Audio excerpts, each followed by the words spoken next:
Hi there, Phil the Practical Gardener again.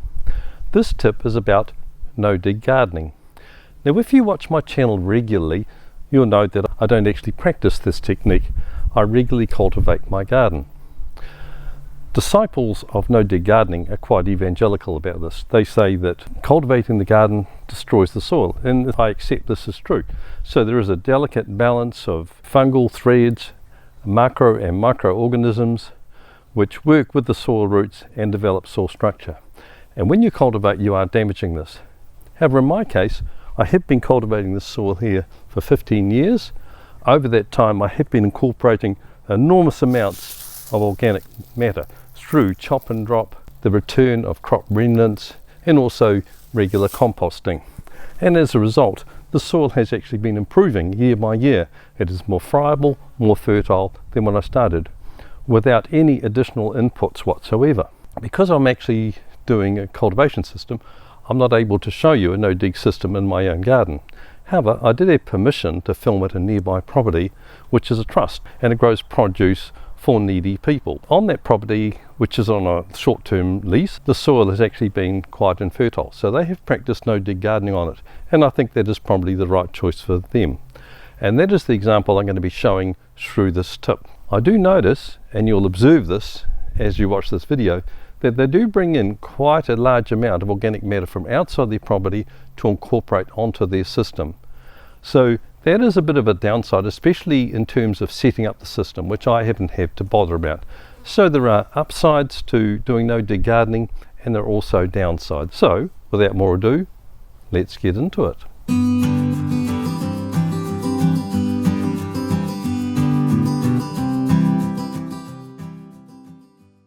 First of all, I'll discuss the reasons for doing no-dig gardening. As I mentioned before, the lack of disturbance is a benefit. The food web of mutually beneficial interactions between soil organisms and plant roots isn't disrupted if you practice no-dig, and the soil structure is preserved. Secondly, there should be less work. Little or no cultivation will be needed, as the crops are planted directly without the need for digging the bed. Thirdly, lack of weeds. Weed growth should be negligible, partly because weed seeds are not brought to the surface and induced into a germination through digging. Finally, improved conditions. So drainage, the water holding capacity of the soil and aeration will be excellent, leading to earlier growth in spring. Next, I'll discuss the techniques that would be used if you were developing a no-dig garden. First, you need to clear the ground. You need to remove problem perennial weeds that may grow into the garden through the no-dig system. However, even if some weeds remain, it may be easier to remove them later rather than actually in the soil, because the weed rhizomes will grow into the friable organic layer rather than through the heavy soil. Secondly, set out borders. Use simple timber retainers to create raised beds. In the case that I'm showing here, the border is actually an edging of comfrey, the tops being periodically trimmed off to add to the organic matter on the surface. Quite a good idea. Alternatively, the whole garden, including the paths, can become part of the no-dig system. Next, layering. Optionally, you can place layers of paper or cardboard thickly on the ground to suppress weeds. In the case I'm showing here, some plastic tape has been left on the cardboard. This is a bad idea, as the plastic will be immortal in the soil. Other organic products, such as the old carpet shown here, may be used, but you need to be careful that there is no synthetic material in its composition, particularly into the underlay material that it is woven into. This process of layering is sometimes known as lasagna gardening. The next stage is to add layers of organic material. You lay copious amounts of organic matter, at least 10 to 15 centimetres or 4 to 6 inches deep. The best material is homegrown compost. Here I am showing 3 bins, a current one being used to mature the compost, and one with finished compost. Commercially produced compost often has slivers of wood remaining in it, as you can see, and isn't as good in terms of providing nutrients. You can make bulk compost quickly using lawn clippings, which mowing contractors will sometimes drop at your house, as shown here. However, be careful that the lawn hasn't been sprayed with weed killer. Arborist chip is another material which can be obtained in bulk and composted. However, the composting process is slower than with other raw materials.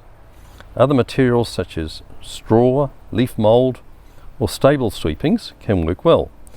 These should provide a combination of nitrogen-rich and carbon-rich materials. Soil macro and microorganisms then convert the organic matter and mineral components into forms that can be utilised by plants. The next step is of course planting. You can sow or plant crops directly into this organic layer with little disturbance. If the material is undecomposed, put the plants into small pockets of mature compost to ensure that they get a good start. You can put further layers of cardboard and organic matter to the crop as shown here. During the growth of the crop there will be little need for weeding and watering requirements will be reduced. Also, over time you need to maintain the system. In subsequent years, add further layers of organic matter to the surface to maintain the benefits of the no-dig system. A layer of about 3 to 5 centimetres or 1 to 2 inches annually is usually sufficient. In the off-season you can grow a cover crop as shown here to further increase organic matter. If you're starting a vegetable garden, you have actually got these two options, the cultivating method that I use or the no-dig system. So you can make a decision either way. Hopefully I've shown the benefits and the disadvantages of both systems. Now I'm in the process of building up my tips regarding vegetable gardening. I've done quite a number of crops, and at the stage of filming this I'm now filling in gaps in terms of overall vegetable garden. This one here, no-dig gardening, also growing the crops through the different seasons, and companion planting for vegetable gardens as some examples.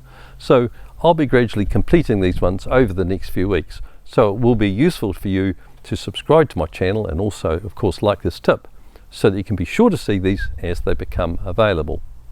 And finally of course, as always, thank you very much for watching this tip through to the end.